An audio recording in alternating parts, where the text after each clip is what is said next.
अस्सलाम वालेकुम। मैं हूं doctor Asif Jeddah Saudi Arabia से।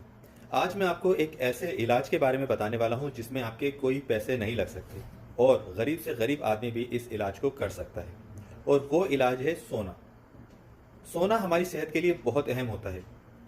सोने के बहुत से फ़ायदे और साथ ही साथ नुकसानात भी हैं। सबसे पहले बात करते हैं फ़ायदों की।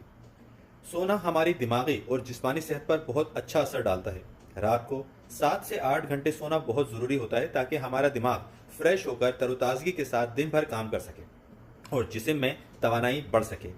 सोना आपकी तंदुरुस्ती को बहाल रखता है, दिल की बीमारियों, ब्लड प्रेशर और ऐसी बहुत सारी प्रॉब्लम से आपको दूर रखता है। इसके अलावा एक मुनासिब मिकदार में सोना आपकी ज़िंदगी में सुकून लेके आता है। रात को एक अच्छी नींद आपके टेंशन लेवल को, आपके तनाव को कम करती है और आपकी दिलचस्पी लेने की आदत को बढ़ाती है, जिससे आप रोज़मर्रा के काम को ज़्यादा बेहतर तरह से परफॉर्म कर सकते हैं।